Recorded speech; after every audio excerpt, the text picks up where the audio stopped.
Hello everyone, आज हम discuss करेंगे integer programming using branch and bound method. ये है हमारा लेक्चर 23। इससे पहले हमने किया था इंटीजर प्रोग्रामिंग यूजिंग गुमोरीज मेथड। उसके लेक्चर का लिंक आपको डिस्क्रिप्शन में मिल जाएगा। आप दोनों में से कोई भी एक मेथड यूज़ कर सकते हो, लेकिन एटलीस्ट एक मेथड अच्छे से सीख लेना, रिजल्ट दोनों से सेम ही आएगा। इन मेथड्स को ईजिली समझने के लिए हमें पहले नॉलेज होनी चाहिए कि लीनियर प्रोग्रामिंग को कैसे सॉल्व करते हैं, ग्राफिकल मेथड से, simplex method, dual simplex method या बिग एम मेथड से। इन सारे मेथड्स की अगर आपको नॉलेज नहीं है तो आपको इनके लेक्चर्स का लिंक डिस्क्रिप्शन में मिल जाएगा, आप वहाँ जाके देख सकते हो। Okay, so let's get started. Branch and bound method एक एग्जाम्पल के थ्रू समझते हैं। हमें क्या दिया हुआ है, ऑब्जेक्टिव फंक्शन दिया हुआ है, सब्जेक्ट टू कंस्ट्रेंट्स दिए हैं और ये जितने भी वेरिएबल्स हैं उसके वो ग्रेटर देन इक्वल्स टू 0 है और इंटीजर्स हैं। इसका ऑप्टिमल सोल्यूशन निकालना है इस इंटीजर प्रोग्रामिंग प्रॉब्लम का। पहले हम इसका इंटीजर वाला जो कंस्ट्रेंट है उसको रहने देते हैं, हटा देते हैं और इसको एक लीनियर प्रोग्रामिंग प्रॉब्लम की तरह ट्रीट करके सिंप्लेक्स मेथड के थ्रू सॉल्व करते हैं। सबसे पहले हमने सिंप्लेक्स मेथड के थ्रू सॉल्व किया है। स्टेप 1 क्या रहता है सिंप्लेक्स मेथड का, कि जो क्वेश्चन है वो स्टैंडर्ड फॉर्मेट में है या नहीं है। स्टैंडर्ड फॉर्मेट में होने के लिए 3 कंडीशंस होती हैं। पहली कि मैक्सिमाइजेशन वाली प्रॉब्लम होनी चाहिए, तो मैक्सिमाइजेशन वाली प्रॉब्लम है हमारी ऑलरेडी, ठीक है। सब्जेक्ट टू कंस्ट्रेंट जो होते हैं वो great less than equals to वाली इनइक्वालिटीज होनी चाहिए, तो ये already less than equals to वाली इनइक्वालिटी है। अगर नहीं होती है लेस देन इक्वल्स टू वाली, तो हम इस इक्वेशन को मल्टीप्लाई कर देते हैं -1 से और उसको कन्वर्ट करते हैं लेस देन इक्वल्स टू की इनइक्वालिटी के अंदर।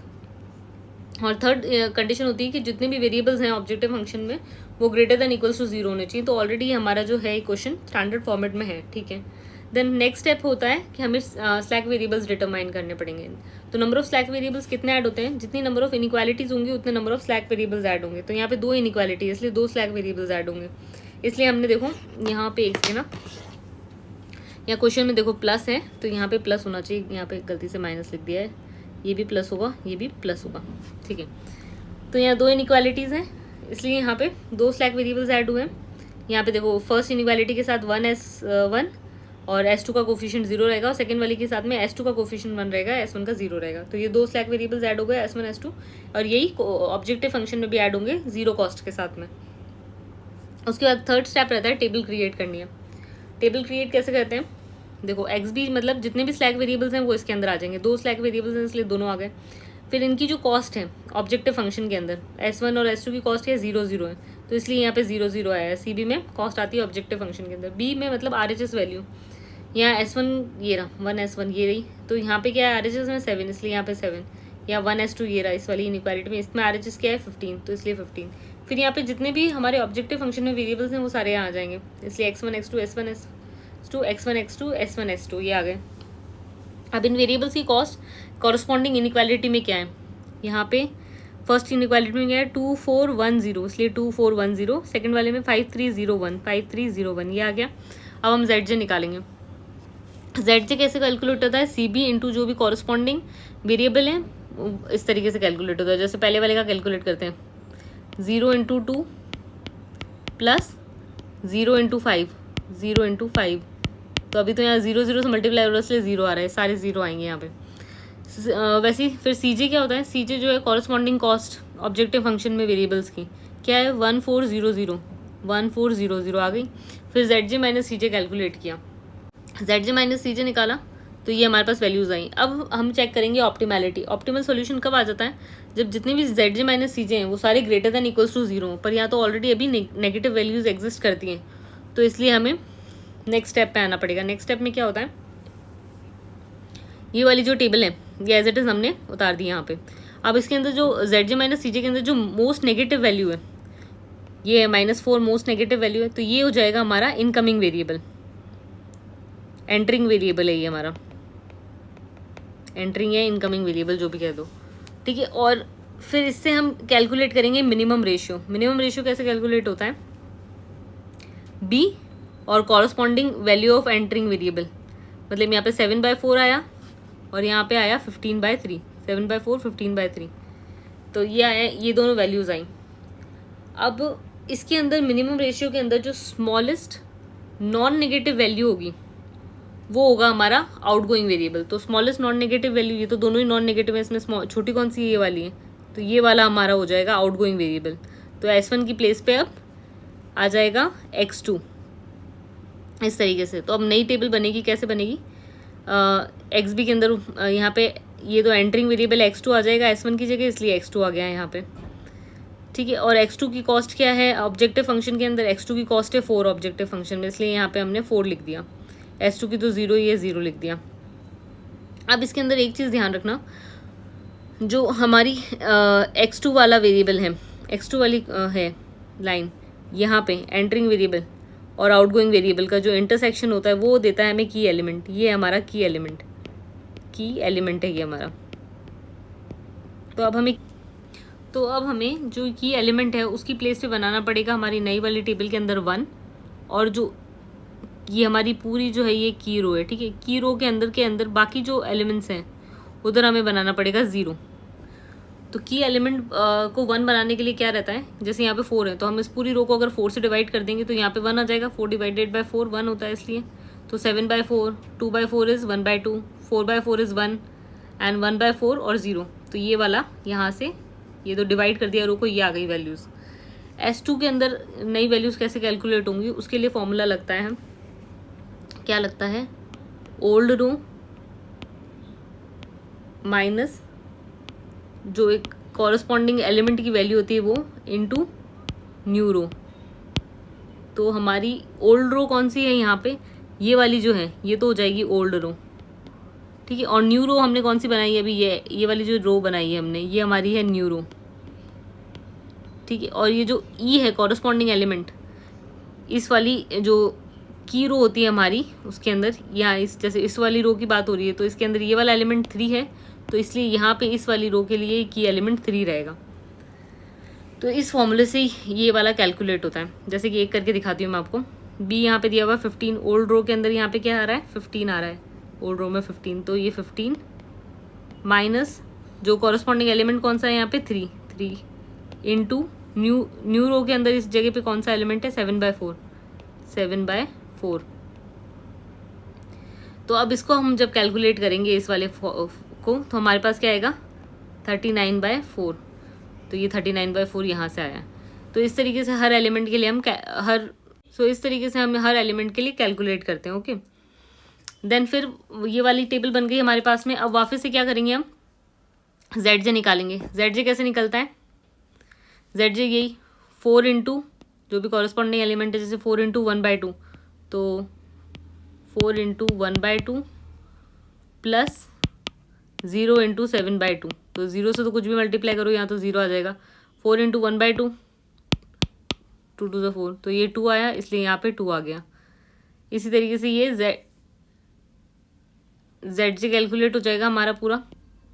फिर CJ क्या रहता है, वही कॉरस्पॉन्डिंग वैल्यूज़ ऑब्जेक्टिव फंक्शन के अंदर क्या है वो, तो ये ऑब्जेक्टिव फंक्शन से वो तो वैल्यूज़ आ गई। ZJ माइनस CJ निकाला। अब हम चेक करते हैं ऑप्टिमैलिटी। ऑप्टिमैलिटी के लिए क्या होता है कि जितने भी ZJ माइनस CJ हैं वो सब के सब होने चाहिए ग्रेटर देन इक्वल्स टू 0। तो ये सारे ग्रेटर देन इक्वल्स टू 0 हैं। तो हमारे पास में चलो ये वाली चीज़ हो गई। और दूसरा कंडीशन क्या होती है कि जितने भी ये बी हैं RHS में वैल्यूज़ हैं वो भी ग्रेटर देन इक्वल्स टू 0 होनी चाहिए। तो ये भी ग्रेटर देन इक्वल्स टू 0 हो गई। दैट मीन्स हमारे पास ऑप्टिमल सोल्यूशन तो आ गया है।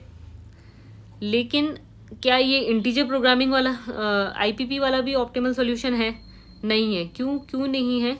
क्योंकि यहाँ पे देखो x2 की वैल्यू क्या है 7/4 और यहाँ पे हमें दिया हुआ है कि x1 और x2 दोनों जो है वो इंटीजर्स होने चाहिए। लेकिन x2 की वैल्यू अगर 7/4 है तो ये तो इंटीजर वैल्यू नहीं है, 1.75 आ रहा है, डेसिमल वैल्यू है। तो इसलिए हमारे पास इंटीजर प्रोग्रामिंग प्रॉब्लम के लिए ऑप्टिमल सोल्यूशन नहीं आया है अभी। तो इसलिए हम इस सॉल्यूशन को अब ब्रांच करेंगे दो सब प्रॉब्लम्स के अंदर। कैसे ब्रांच करेंगे, x2 की वैल्यू क्या है, ये 1.75 आई है, राइट। यहाँ से ये 7/4 है, 7/4 को हम इवेल्युएट करेंगे तो 1.75 आया, ये आया। 1.75 जो है वो किसके बीच में लाई करता है, 1 और 2 के बीच में लाई करता है। इन दोनों इंटीजर्स के बीच में लाई करेगा कहीं पे 1.75, राइट।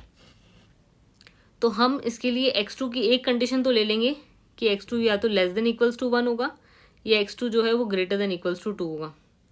और इन दोनों कंडीशंस को सेपरेटली अप्लाई करेंगे लीनियर प्रोग्रामिंग प्रॉब्लम्स के लिए और दो सब प्रॉब्लम्स बना के इसको सॉल्व करेंगे। तो हमारे पास क्या गया, देखो ओरिजिनल प्रॉब्लम थी हमारी ये मैक्सिमाइजेशन की, दोनों इनइक्वालिटीज़ दी हुई थी और हमें सॉल्यूशन में यहाँ पे देखो x1 तो है ही नहीं, इसलिए x1 की वैल्यू 0 गई और x2 आया 7/4। तो x1 की वैल्यू 0 और x2 की वैल्यू 7/4 ये सॉल्यूशन मिला हमें। लेकिन ये इंटीजर प्रोग्रामिंग प्रॉब्लम के लिए सॉल्यूशन सही नहीं है, इसलिए हमारे पास दो कंडीशंस आई अब x2 less than equals to 1 और x2 greater than equals to 2। हमने दो सब प्रॉब्लम में इसको डिवाइड किया। तो अब ये वाली जो इनइक्वालिटीज़ है उसके अंदर हम ये एक कंडीशन और ऐड कर रहे हैं। एक्चुअली देखो ये दोनों इनइक्वालिटीज़ तो एज इट इज़ लिखिए, और x2 is less than equals to 1 ये वाली कंडीशन, और यहाँ पे x2 is greater than equals to 2 ये वाली कंडीशन और ऐड कर दी। इस तरीके से हमने सब प्रॉब्लम 1 और सब प्रॉब्लम 2 बना दी। अब इन दोनों को हम इंडिविजुअली सॉल्व करेंगे। सब प्रॉब्लम 1 देखते हैं सबसे पहले, सिंप्लेक्स मेथड से ही देख रहे हैं। स्टेप 1 के अंदर वही देखेंगे हम कि ये स्टैंडर्ड फॉर्मेट में है या नहीं है। स्टैंडर्ड फॉर्मेट में है, ऑलरेडी देख चुके हैं। फिर स्टेप 2 क्या रहता है, स्लैक वेरिएबल्स ऐड करने पड़ते हैं। 3 इनइक्वालिटीज़ हैं अब यहाँ पे, इसलिए यहाँ पे 3 स्लैक वेरिएबल्स ऐड किए गए हैं। फिर ये टेबल बनाई हमने। टेबल अब तो आपको आती होगी कैसे बनानी है, राइट। जितने भी स्लैक वेरिएबल्स हैं यहाँ लिख दिए, ऑब्जेक्टिव फंक्शन में उनकी कॉस्ट क्या है वो लिख दी, RHS में वैल्यू यहाँ पे आई गई, जितने भी वेरिएबल्स हैं ऑब्जेक्टिव फंक्शन में वो सारे यहाँ पे आ जाएंगे। फिर उनकी कॉरस्पॉन्डिंग वैल्यूज़ जैसे 2 4 1 0 0 2 4 1 0 0 इस तरह से ये फिल हो गई टेबल।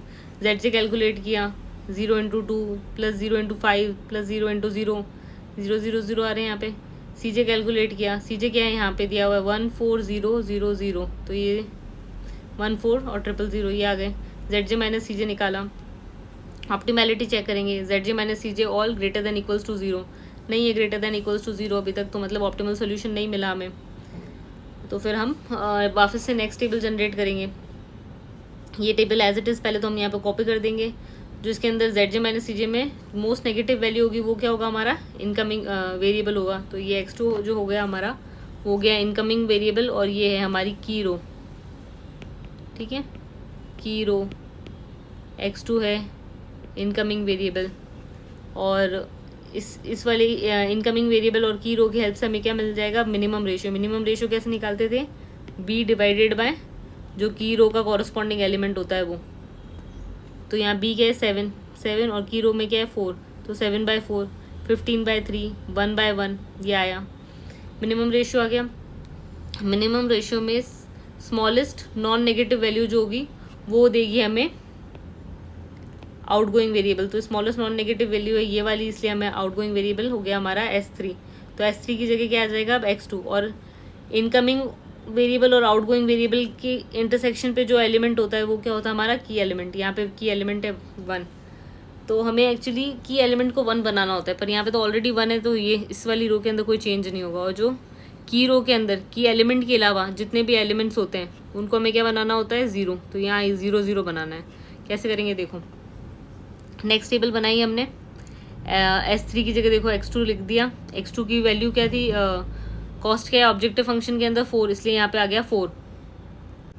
अब ये हमारी जो की कॉलम है उसके अंदर, ये हमारा की कॉलम है राइट, इसके अंदर हमें यहाँ पे की एलिमेंट को 1 बनाना होता है, पर यहाँ ऑलरेडी 1 है इसलिए ये पूरी as it is same copy हो गई। 1 0 1 0 1 0 0 1 1 0 0 1 ये एज इट इज कॉपी हो गई। अब यहाँ पे हमें 0 ये वाला तो 1 बनाना था, ये यहाँ पे 1 आ गया, और इन दोनों को 0 0 बनाना था।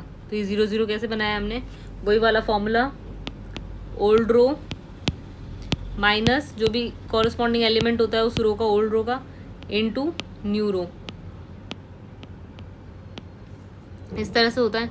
तो S1 वाली रो के लिए अगर हम देखेंगे तो ये हमारी उड़ जाएगी ओल्ड रो इस केस में, और न्यू रो क्या है, ये हमारी न्यू रो है, और ओल्ड ये S1 रो के लिए हमारा कॉरस्पॉन्डिंग एलिमेंट क्या है 4। तो एक करके देखते हैं। B के अंदर यहाँ पे क्या दिया हुआ है 7, ओल्ड रो के अंदर है, यहाँ पे ओल्ड रो रहता है सबसे पहले 7, फिर माइनस कॉरस्पॉन्डिंग एलिमेंट क्या है यहाँ पे 4, इसलिए यहाँ पे 4, इंटू न्यू रो के अंदर क्या है एलिमेंट B की जगह यहाँ पे 1, इसलिए 1, तो 7 - 4 इज़ 3, तो इसलिए यहाँ पे आ गया 3। ठीक है, इस तरीके से कैलकुलेट कर लेंगे हम सारी एलिमेंट्स के लिए। उसी तरीके से हम अगर S2 के लिए कैलकुलेट करते हैं तो S2 हमारी यहाँ पे ये ओल्ड रो ये हो गई S2, न्यू रो हमारी यही रहेगी, तो वही फॉर्मूला लगाया, old row minus corresponding element S2 के अंदर कॉरस्पॉन्डिंग एलिमेंट क्या है की रो का, ये 3 है, इसलिए 3 इंटू न्यू रो के अंदर क्या दिया हुआ है 1, तो 15 - 3 इज़ 12, इसलिए यहाँ पे आ गया 12। तो इस तरीके से ये दोनों रोज़ की वैल्यूज़ कैलकुलेट कर लिया हमने, तो यहाँ पे 0 0 बन जाएगा अपने आप। फिर अब हमने ऑप्टिमैलिटी चेक करेंगे, तो ZJ minus CJ all greater than equals to 0 होने चाहिए, लेकिन अभी भी यहाँ पे नेगेटिव वैल्यू आ रही है, मतलब ऑप्टिमल सोल्यूशन नहीं मिला। तो फिर से हम टेबल जनरेट करेंगे। क्या करेंगे हम, ये वाली table as it is copy कर ली पहले तो, फिर जेड जे माइनस सी जे के अंदर जो मोस्ट नेगेटिव वैल्यू थी वो हमें देगी इनकमिंग वेरिएबल, तो ये एक्स, यहाँ पे मोस्ट नेगेटिव -1 इसलिए x1 हमारी की रो हो गई और ये हो गया x1 हमारा जो हो गया इनकमिंग वेरिएबल हो गया। इसके थ्रू हमने मिनिमम रेशियो कैलकुलेट किया, कैसे करते थे, b divided by elements of की रो, तो यहाँ पे x1 ही है तो 3/2, 12/5, 1/0, इससे ये वैल्यूज़ निकाली। अब ये मिनिमम रेशियो के अंदर जो स्मॉलेस्ट नॉन नेगेटिव वैल्यू होती है वो हमें देती है आउटगोइंग वेरिएबल, तो 1.5 यहाँ पे ये स्मॉलेस्ट वैल्यू है, तो इसलिए हमें S1 मिल गया। S1 जो हमारा आउटगोइंग वेरिएबल हो गया। स्टेप के अंदर हमें ये वाली टेबल मिली थी, ये लास्ट टेबल हमारी ये थी, राइट। तो इनकमिंग वेरिएबल हो गया हमारे पास में, आउटगोइंग वेरिएबल हो गया, और इन दोनों के इंटरसेक्शन से की एलिमेंट आ गया। की एलिमेंट की प्लेस में हमें क्या बनाना होता है, 1, तो हम यहाँ पे तो बनाएंगे 1 और इन दोनों की जगह बनाएंगे 0 0, ठीक है। तो ये नेक्स्ट टेबल वापस से जनरेट करी, S1 की जगह क्या आ जाएगा, x1, इसलिए यहाँ पे x1 आ गया। x1 की क्या वैल्यू थी ऑब्जेक्टिव फंक्शन के अंदर, कॉस्ट थी 1, देखो x1 की कॉस्ट यहाँ से भी ले सकते हो, x1 की कॉस्ट क्या है 1, यहाँ से आया 1, ठीक है, यहाँ 1 लिख दिया। अब वही इधर यहाँ पे 1 बनाना है इस जगह पे, तो इस पूरी रो को हम 2 से डिवाइड कर देंगे, तो पूरी रो को 2 से डिवाइड किया, ये वैल्यूज़ आ गई। फिर यहाँ पे हमें इन दोनों प्लेस पे 0 और 0 बनाना है, तो ये वाली प्लेस पे तो ऑलरेडी 0 है, इसलिए table as it is copy हो जाएगी ये रो। यहाँ पे 0 बनाने के लिए वही फॉर्मूला यूज़ करेंगे, एक बार x1 के लिए करके दिखाती हूँ। देखो इस वाले पॉइंट के लिए ओल्ड रो में क्या है हमारे पास, ये है ओल्ड रो हमारे पास 5, न्यू कॉरस्पॉन्डिंग एलिमेंट क्या है, यही हमारी की रो, इसलिए कॉरस्पॉन्डिंग एलिमेंट है हमारा 5 इंटू न्यू रो के अंदर x1 की जगह पे क्या है, न्यू रो के अंदर ये रहा x1 की जगह पे है 1, तो 5 - 5 इज़ 0, तो ये 0 आ गया हमारे पास। इस तरीके से कैलकुलेट करना है। ZJ निकाला, CJ हमें पता है ऑब्जेक्टिव फंक्शन से मिल जाता है, ZJ माइनस CJ देखा। अब ऑप्टिमैलिटी चेक करी, तो ऑप्टिमैलिटी के अंदर देखो सारे के सारे ZJ minus CJ greater than equals to 0 होने चाहिए, तो सारे ग्रेटर देन इक्वल्स टू 0 हैं, और सारे B जो है वो ग्रेटर देन इक्वल्स टू 0 होने चाहिए, ये भी ग्रेटर देन इक्वल्स टू 0 है, ठीक है। तो हमें इसका तो ऑप्टिमल सोल्यूशन मिल गया। सब प्रॉब्लम 1 को हमने जब लीनियर प्रोग्रामिंग प्रॉब्लम की तरह ट्रीट करके सॉल्व किया तो इसका हमें ऑप्टिमल सोल्यूशन मिल गया, पर क्या ये इंटीजर ऑप्टिमल सोल्यूशन है या नहीं वो देखना पड़ेगा। तो यहाँ पे हमारे पास x1 x2 दो ही थे ऑब्जेक्टिव फंक्शन में वेरिएबल्स मेन, तो x2 की वैल्यू तो 1 है, इंटीजर वैल्यू आ गई, लेकिन x1 की वैल्यू आ गई 3/2, x1 की वैल्यू 3/2 मतलब 1.5, जो कि एक डेसिमल वैल्यू है, मतलब ये इंटीजर ऑप्टिमल सोल्यूशन नहीं है। तो इसको भी हम वापस से ब्रांच करेंगे सब प्रॉब्लम में। 1.5 देखो किसके बीच में लाई करता है, 1.5 लाई करता है 1 और 2 के बीच में, राइट। तो हम एक कंडीशन लिख सकते हैं कि x1 is less than equals to 1, and एक कंडीशन ले सकते हैं x1 is greater than equals to 2। तो ये सब प्रॉब्लम 1 हमारी ये आई थी, इसको हमने इसके लिए हमें सॉल्यूशन में क्या मिला है, x1 इज इक्वल्स टू 3/2 और x2 इज इक्वल्स टू 1। तो इसके लिए हमने ये एक और कंडीशन लगा ली, x1 is less than equals to 1 और x2 is greater than equals to 2। तो ये तो जो इनइक्वालिटीज़ हैं ही, उसके अलावा ये एक और इनइक्वालिटी ऐड हो जाएगी। फिर हम इन दोनों को भी और सॉल्व करके देखेंगे। तो अब हमारे पास क्या क्या था, ओरिजिनल प्रॉब्लम ये थी, सब प्रॉब्लम 1 सॉल्व करके देखी तो ये हमने और इंटीजर ऑप्टिमल सोल्यूशन नहीं मिला, इसलिए हमने इसको और 2 प्रॉब्लम्स में डिवाइड कर दिया, और यहाँ पे ओरिजिनल प्रॉब्लम में भी हमें इंटीजर ऑप्टिमल सोल्यूशन नहीं मिला था, इसलिए हमने इसको सब प्रॉब्लम में डिवाइड किया था। तो अभी तक हमने ओरिजिनल और प्रॉब्लम सॉल्व कर दी, सब प्रॉब्लम 1 सॉल्व करिए। अब हमें ये तीनों इनको भी सॉल्व करना पड़ेगा आगे। तो ये ब्रांच एंड बाउंड मेथड में ऐसे ही होता है, प्रॉब्लम को ब्रेक करते रहते हैं और आगे आगे आगे सॉल्व करते जाते हैं, ठीक है। तो अब हम पहले सब प्रॉब्लम 2 को सॉल्व करके देखते हैं। ये हमारी सब प्रॉब्लम 2 है, कौन सा सिंप्लेक्स मेथड से ही कर रहे हैं, ठीक है।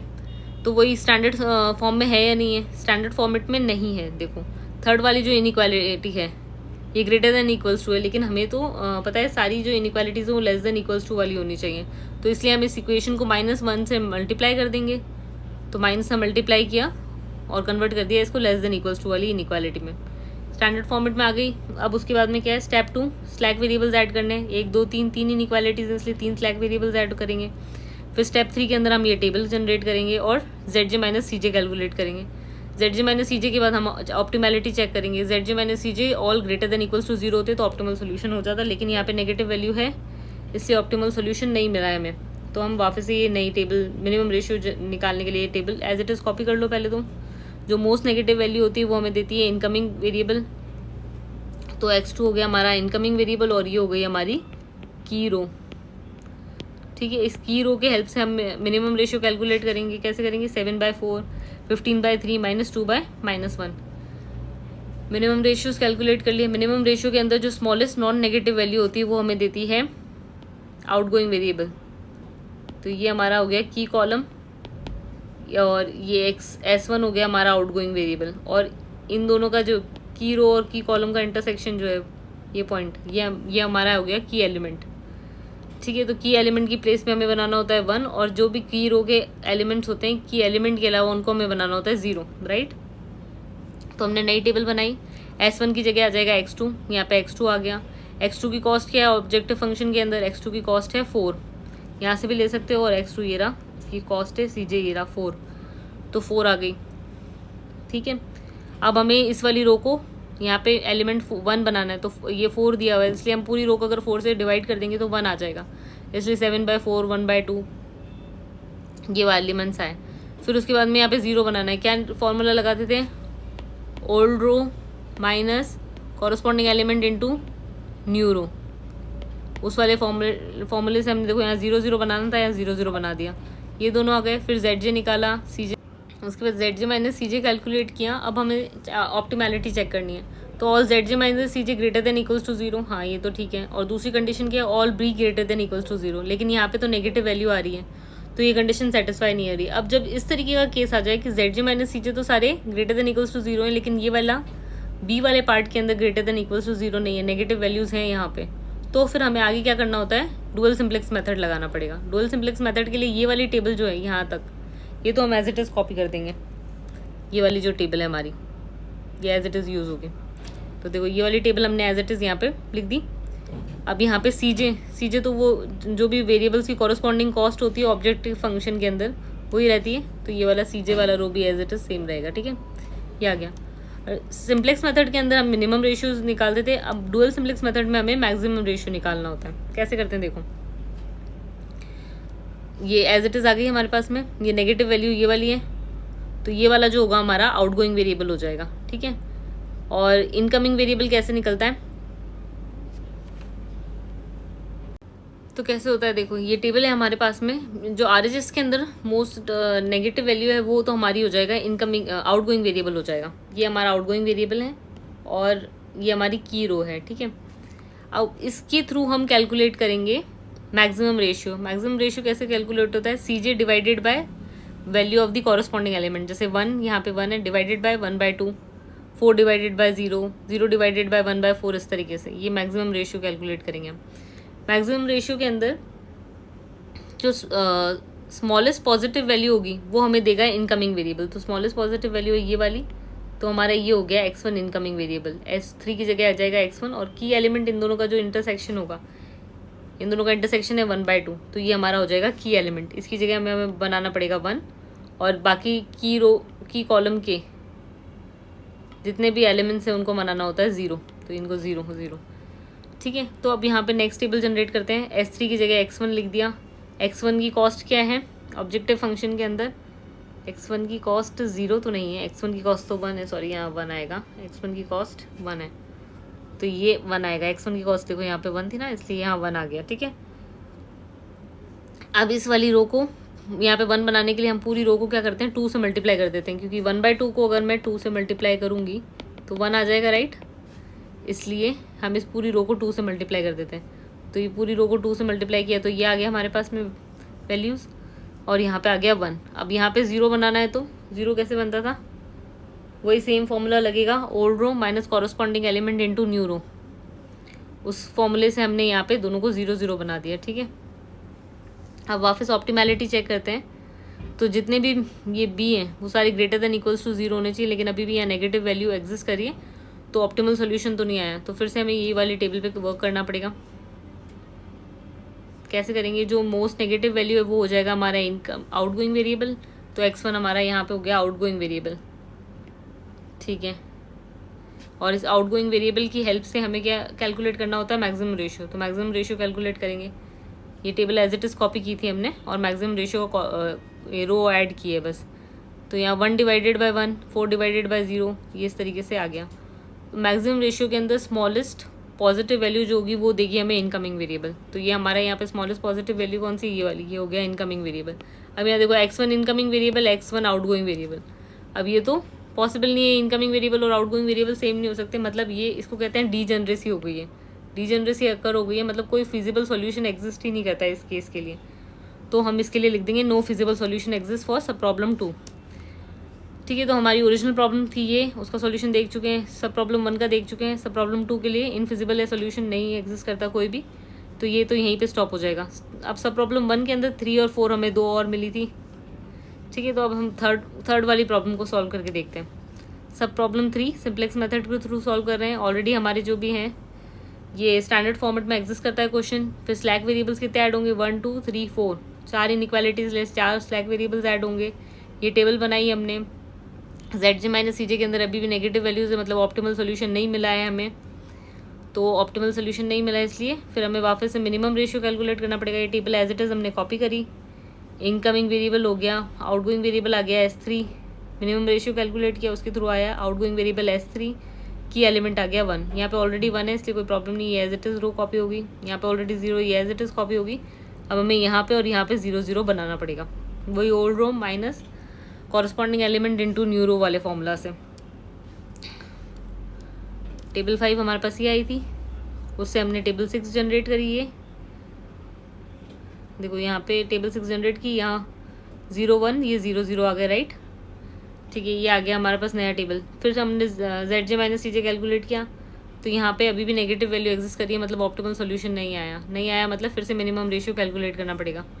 ठीक है, तो यहाँ पे जो मोस्ट नेगेटिव वैल्यू है वो हमें दे रही है इनकमिंग वेरिएबल, उससे हमने मिनिमम रेशियो कैलकुलेट किया। मिनिमम रेशियो से हमारे पास में आउटगोइंग वेरिएबल आ गया, तो S4 की जगह आ गया हमारे पास में x1। S4 की जगह फिर से हमने टेबल बनाई x1, और की एलिमेंट की प्लेस तो ऑलरेडी 1 है, तो यहाँ पे तो हमें टेंशन लेने की ज़रूरत नहीं है, ये तो एज इट इज़ कॉपी हो जाएगी। यहाँ पे 0 है, यहाँ पे भी टेंशन लेने की ज़रूरत नहीं है, एज इट इज़ कॉपी होगी। यहाँ 5 और 2 की जगह में 0 0 बनाना पड़ेगा, तो ये 0 0 बनाया old row minus corresponding element into new row वाले फॉर्मूला से। ठीक है, अब ऑप्टिमैलिटी चेक करी हमने, तो क्या सारे ZJ minus CJ greater than equals to 0 है, हाँ। और क्या सारे B greater than equals to 0 हैं, येस। तो मतलब ऑप्टिमल सोल्यूशन तो आ गया लीनियर प्रोग्रामिंग प्रॉब्लम के लिए। क्या है ऑप्टिमल सोल्यूशन, x1 की वैल्यू है 1 और x2 की वैल्यू है 1, दोनों की वैल्यू 1 1। क्या इंटीजर ऑप्टिमल सोल्यूशन है, मतलब x1 और x2 दोनों की वैल्यू इंटीजर्स हैं यहाँ पे, तो येस ये इंटीजर ऑप्टिमल सोल्यूशन है। हमारा ऑब्जेक्टिव फंक्शन क्या था, मैक्स z x1 + 4x2, ये दोनों वैल्यूज़ पुट करके देखना उसके अंदर। मैक्स z की वैल्यू आ रही है 5, ये हमारे ऑब्जेक्टिव फंक्शन की वैल्यू आ गई। ठीक है, तो हमारी जो प्रॉब्लम 3 थी उसके लिए हमें इंटीजर ऑप्टिमल सोल्यूशन मिल रहा है, और x1 की वैल्यू 1, x2 की वैल्यू 1 और z मैक्स की वैल्यू आ रही है 5। ठीक है, लेकिन इससे बेटर सोल्यूशन हमें कहीं और मिल रहा है, क्या हम सारी प्रॉब्लम्स उसको सॉल्व करके देखेंगे तब पता चलेगा। तो अभी हमारे पास सब प्रॉब्लम 4 बची है, तो सब प्रॉब्लम 4 को हम देखते हैं ग्राफिकल मेथड से सॉल्व करके। अगर आपको ग्राफिकल मेथड नहीं आता है तो आपको डिस्क्रिप्शन में इसकी लेक्चर का लिंक मिल जाएगा, और वैसे यहाँ मैं एक बार और एक्सप्लेन कर देती हूँ। देखो सब प्रॉब्लम 4 ये है हमारे पास में, हमारे पास यहाँ पे क्या है, 4 इनइक्वालिटी कंस्ट्रेंट्स हैं, 1 2 3 और 4। ठीक है, तो फर्स्ट वाली इनइक्वालिटी को लेके देखते हैं। x1 की वैल्यू अगर 0 रखेंगे तो x2 की वैल्यू क्या आएगी, 1.75, और x2 की वैल्यू 0 रखेंगे तो x1 की वैल्यू आएगी 3.5। तो इसको हमने प्लॉट किया, x1 3.5, ये रहा 3.5, और x2 है 1.75, ये है 1.75 ये वाला। तो ये वाली हमारी लाइन फर्स्ट वाली इनइक्वालिटी की लाइन आ गई। सेकंड वाला देखते हैं, x1 की वैल्यू 0 रखी तो x2 की वैल्यू क्या आई 5, और x2 की वैल्यू 0 रखी तो x1 की वैल्यू आई 3, तो x1 में यहाँ 3, ये रहा 3 और 5, तो ये वाली हमारी सेकेंड इनइक्वालिटी की लाइन हो गई। फिर third, x2 less than equals to 1, x2 less than equals to 1, या तो x1 की वैल्यू 0 रखेंगे तो x2 की वैल्यू आएगी 1, x2 की वैल्यू 1 मतलब ये वाली लाइन, ये हमारी थर्ड इनइक्वालिटी वाली लाइन हो गई, और ये वाली लाइन जो है हमारी फोर्थ इनइक्वालिटी की लाइन हो गई। इसी तरीके से निकाल लिया हमने, प्लॉट कर दिया।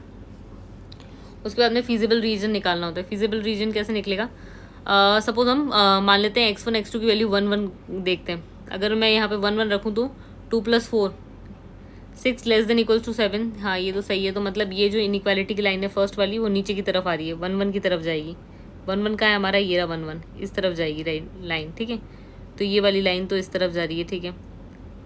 सेकेंड वाली के अंदर भी 1 1 रख के देखते हैं, 5 और 3 8, less than equals to 15, true है ये भी। तो ये वाली सेकेंड वाली इनइक्वालिटी की लाइन भी हमारी इस तरफ ही जाएगी, 1 1 की तरफ जाएगी। सेकेंड वाली कौन सी है, ये रही सेकेंड वाली इनइक्वालिटी की लाइन, ये इस तरफ आ रही है, ठीक है। थर्ड वाली इनइक्वालिटी के अंदर 1 रख के देखा तो 1 less than equals to 1, true है ये भी। तो ये वाली लाइन भी हमारी 1 की तरफ जाएगी, ये वाली तो ये वाला पॉइंट पे ऑलरेडी जा रही है, ठीक है। और ये वाली जो है अगर 1 ग्रेटर देन इक्वल्स टू 2, ये तो फॉल्स हो रहा है, तो ये अपोजिट डायरेक्शन में जाएगी। ये 1 1 ये वाले डायरेक्शन में नहीं जाएगी, ये इस साइड वाले डायरेक्शन में जाएगी, ठीक है। तो अब इनके डायरेक्शंस देखते हुए, इसका डायरेक्शन ये है, इसका भी डायरेक्शन ये है, इसका डायरेक्शन ये है और इसका डायरेक्शन ये है। तो हमें ये वाला जो हमारा होगा वो होगा हमारा फिजिबल रीजन, ठीक है। क्या आया हमारा फिजिबल रीजन, ये आया फिजिबल रीजन। पॉइंट्स क्या है, ए बी सी डी, ये पॉइंट्स हो गए। अब इन पॉइंट्स की वैल्यू निकाल लेते हैं। ए पॉइंट की वैल्यू तो हमें क्लियरली दिख रही है, 2,0 होगी। बी की वैल्यू है 3,0। सी की वैल्यू कैसे निकालेंगे, कौन कौन सी, यहाँ पे इस वाली इनइक्वालिटी, ये 1 और 2 इक्वेशन से मिलके बन रही है, तो इक्वेशन 1 और 2 से हम इसकी वैल्यू निकालेंगे।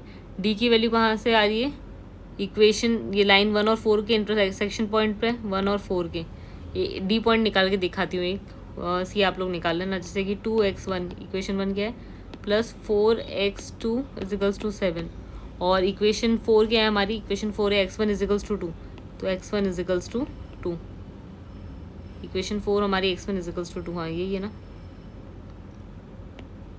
ठीक है। तो अब इस वाली इक्वेशन को अगर मैं 2 से मल्टीप्लाई कर दूँ तो क्या आएगा, 2x1 2 2 4, यहाँ 4 हो जाएगा, राइट, ठीक है। अब इसको इससे, इस वाली इक्वेशन को इस वाली से माइनस कर देते हैं, ठीक है। तो ये दोनों माइनस हो गए, यहाँ -0, x2 है, होगा कुछ नहीं है तो यहाँ पे 4x2 आया, और 7 - 4 हुआ तो 3, तो x2 की वैल्यू क्या आ गई, 3/4। तो इसलिए हमारे पास में यहाँ पे d के अंदर x2 की वैल्यू आ जाएगी 3/4। तो ये वाला पॉइंट d, ये पॉइंट d है, 2,3/4, 2,3/4 इस तरीके से आया पॉइंट।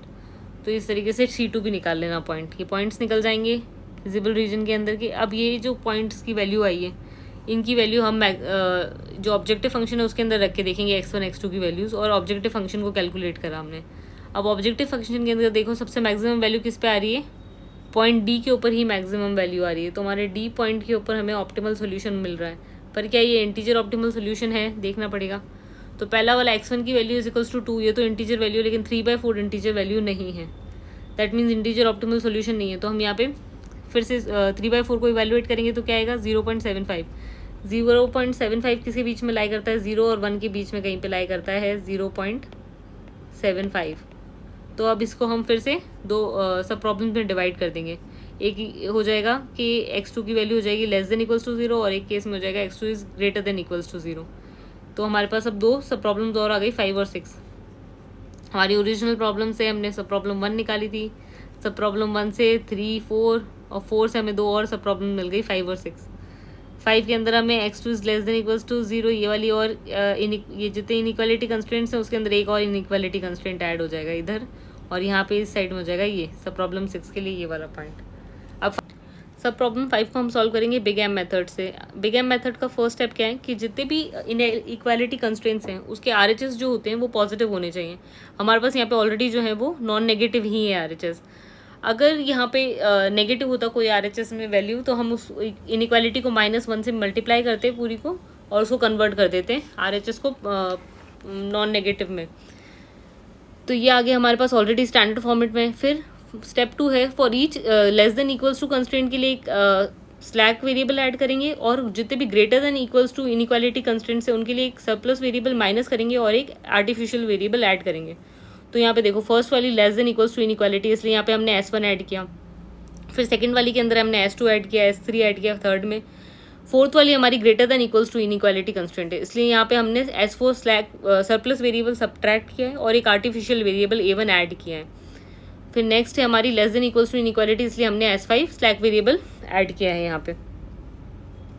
फिर इन्हीं को हमने ऑब्जेक्टिव फंक्शन में भी कैसे करेंगे, जो स्लैक वेरिएबल्स हैं वो तो ऐड हो रहे हैं, सरप्लस वेरिएबल सब्ट्रैक्ट हो रहा है, और फोर्थ स्टेप देखो फोर्थ स्टेप में क्या है कि जो अगर लीनियर प्रोग्रामिंग प्रॉब्लम मैक्सिमाइजेशन वाली है तो ऑब्जेक्टिव फंक्शन के अंदर क्या होगा, माइनस होगा m और आर्टिफिशियल वेरिएबल एम ए जो है आर्टिफिशियल वेरिएबल है, एम एक वैल्यू है जो कि बहुत ही लार्ज पॉजिटिव नंबर है। ठीक है, अगर यही मिनिमाइजेशन वाली प्रॉब्लम होती तो प्लस एम ए होता है इसके अंदर। तो अब हमारे पास स्लैक वेरिएबल्स आ गए S1 S2 S3 S5, surplus variable है S4, आर्टिफिशियल वेरिएबल A1 और m जो है वो कोई लार्ज बहुत ही लार्ज पॉजिटिव नंबर है। हम सपोज कर लेते हैं कि m जो है यहाँ पे 100 है, आप कुछ भी ले सकते हो, 1000 या 999 या जो भी आप लेना चाहो। तो यहाँ पे हम फिर नेक्स्ट स्टेप में टेबल बनाएंगे। टेबल कैसे बनेगी, जितने भी स्लैक वेरिएबल्स हैं और आर्टिफिशियल वेरिएबल्स हैं वो यहाँ पे आ जाएंगे XB के अंदर। तो चारों स्लैक वेरिएबल्स और आर्टिफिशियल वेरिएबल आ गया। ठीक है, फिर इनकी कॉरस्पॉन्डिंग कॉस्ट ऑब्जेक्टिव फंक्शन के अंदर, तो जितने भी स्लैक वेरिएबल्स हैं उनकी कॉस्ट तो 0 है और आर्टिफिशियल वेरिएबल है उसकी कॉस्ट है -m, इसलिए यहाँ पे -m और ये 0 0 आ गए। फिर RHS में क्या वैल्यू है, S1 किस में, देखो इसमें S1 है तो यहाँ पे 7 15 1 2 0, तो 7 15 1 2 0। फिर ऑब्जेक्टिव फंक्शन के अंदर जितने भी वेरिएबल्स हैं वो यहाँ पे हमने मेंशन किए, तो x1 x2 तो है ही, फिर S1 S2 S3 S4 S5 slack variable और सरप्लस वेरिएबल और फिर आर्टिफिशियल वेरिएबल। अब स्टेप 5 क्या कह रहा है इसके अंदर एक्चुअली कि अब हमें जो आर्टिफिशियल वेरिएबल है वो टेबल से हटाना है और हमें क्या प्रोसेस फॉलो करना है, जो नॉर्मली सिंप्लेक्स मेथड में होता था वही प्रोसेस फॉलो करना है। ठीक है, तो हम सिंप्लेक्स मेथड में सबसे पहले ये टेबल बनाने के बाद क्या कैलकुलेट करते थे, जेड कैलकुलेट किया, फिर ZJ माइनस CJ कैलकुलेट किया, फिर ऑप्टिमैलिटी टेस्ट की।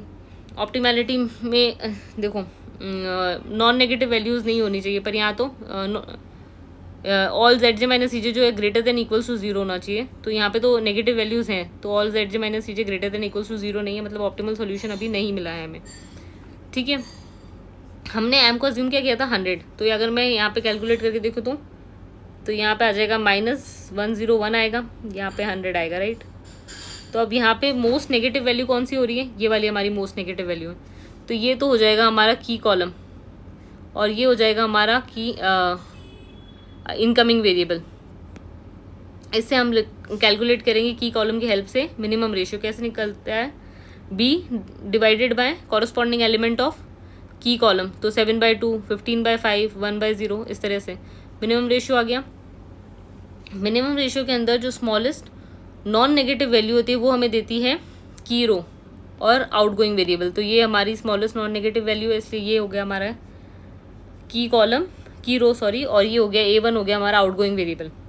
और इन दोनों के इंटरसेक्शन से हमें क्या मिला, की एलिमेंट को हमें क्या करना होता है 1 बनाना होता है और बाकी सारे एलिमेंट्स की कॉलम के की एलिमेंट के अलावा उनको 0 बनाना होता है।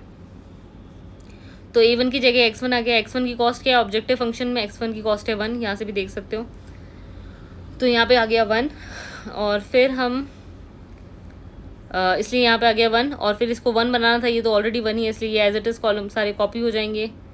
यहाँ पे 0 बनाना था, ये दोनों तो ऑलरेडी 0 है तो ये दोनों रोज भी एज इट इज़ कॉपी हो जाएंगी। इन दोनों को 0 कैसे बनाएंगे, वही वाला formula, old row minus corresponding element into new row, जैसे कि यहाँ पे देखते हैं यहाँ S1 के केस में देखें तो ये ओल्ड रो ये है और न्यू रो हमारी ये है, तो ओल्ड रो के अंदर 7 आया है माइनस कॉरस्पॉन्डिंग एलिमेंट क्या है S1 के अंदर जो की रो की कॉलम है उसके एलिमेंट ये है 2, तो ये 2 इंटू न्यू रो के अंदर B के कॉरस्पॉन्डिंग एलिमेंट क्या है, न्यू रो के अंदर B के अंदर है ये रहा 2, तो 7 - 4 = 3, तो यहाँ पे 3 आ गया। इस तरीके से सारे कैलकुलेट कर लेना।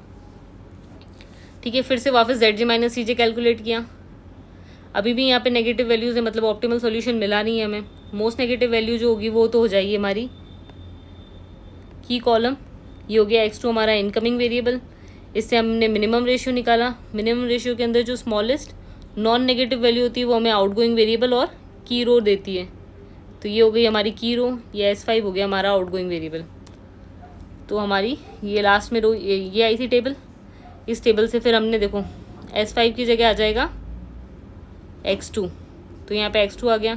x2 की क्या है कॉरस्पॉन्डिंग कॉस्ट, ऑब्जेक्टिव फंक्शन में x2 की कॉस्ट है 4, इसलिए यहाँ पे हमने 4 लिख दिया।